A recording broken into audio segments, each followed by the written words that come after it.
नमस्कार, स्वागत है आपका मनी 9 पर। मैं हूं आपके साथ अंकित राज सिंह और आज हम बात करने वाले हैं एक ऐसी बड़ी खबर के बारे में जिसने हाउसिंग फाइनेंस सेक्टर में आज हलचल मचा दी थी।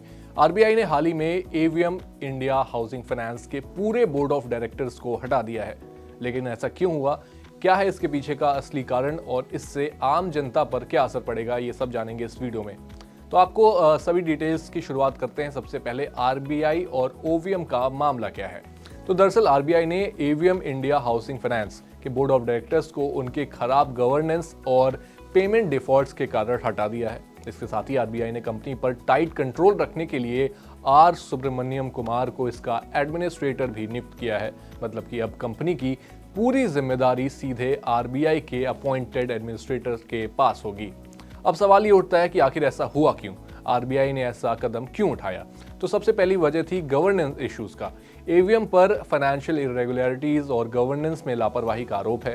साथ ही कंपनी पर अपने ड्यू पेमेंट्स को समय पर चुकाने में फेल होने का भी आरोप यहाँ पर लगता दिख रहा है।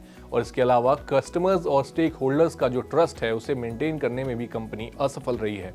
इन सभी कारणों की वजह से आरबीआई को ये सख्त कदम उठाना पड़ा। अब समझते हैं कि आखिर आम जनता और एवीएम के जो कस्टमर्स हैं उन पर इसका क्या असर पड़ेगा। तो सबसे पहले आपको बता दें कि जो ग्राहक हैं एवीएम हाउसिंग फाइनेंस के, उनके एग्जिस्टिंग लोन्स या ईएमआईज पर कस्टमर्स को चिंता करने की कोई ज़रूरत नहीं है। आरबीआई का एडमिनिस्ट्रेटर जो फिलहाल नियुक्त हुआ है वो सुनिश्चित करेगा कि आपके ऑपरेशंस स्मूथली चलते रहें।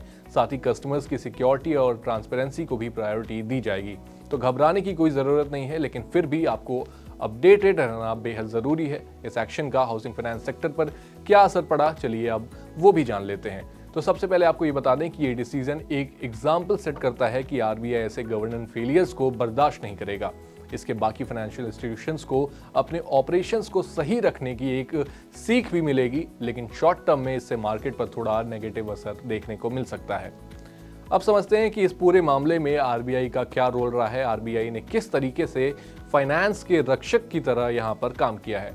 तो आरबीआई का ये जो कदम था ये साबित करता है कि भारत का जो सेंट्रल बैंक फाइनेंशियल स्टेबिलिटी है उसको मेंटेन करने में वो पूरी तरीके से आरबीआई ने अपनी कमिटमेंट को यहाँ पर दिखाया है। कस्टमर्स का जो ट्रस्ट है उसे बनाए रखने पर भी आरबीआई ने पूरी तरीके से यहाँ पर काम किया है और ऐसे डिसीजंस लॉन्ग टर्म में इकॉनमी के लिए काफ़ी बेनिफिशियल होते हैं।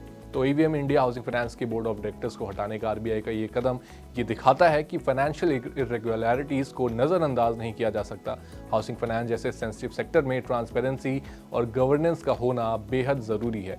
अगर आपको ये जानकारी पसंद आई तो हमें कमेंट बॉक्स में बताएं। साथ ही ओवरऑल फाइनेंस और हाउसिंग फाइनेंस सेक्टर पर आपकी क्या राय है, आप हमें कमेंट बॉक्स में बता सकते हैं। और ऐसी और वीडियोज़ के लिए आप मनी 9 को सब्सक्राइब कर लें ताकि आपसे कोई भी और अपडेट मिस ना हो जाए। ग्लोबल संकेतों के दम पर कैसे खुलेंगे हमारे बाजार, क्या कह रही हैं खबरें और ब्रोकरी रिपोर्ट्स, किन शेयरों में बनेगा पैसा, बाजार खुलने के बाद क्या खरीदें, किन शेयरों को करें पोर्टफोलियो से बाहर, कैसा रहा बाजार का दिन भर का कारोबार, कैसे तैयार करें कल के बाजार की स्ट्रैटेजी। इन सब सवालों के जवाब जानिए मेरे साथ ओपनिंग बज और क्लोजिंग बज में इन वक्त पर सिर्फ मनी 9।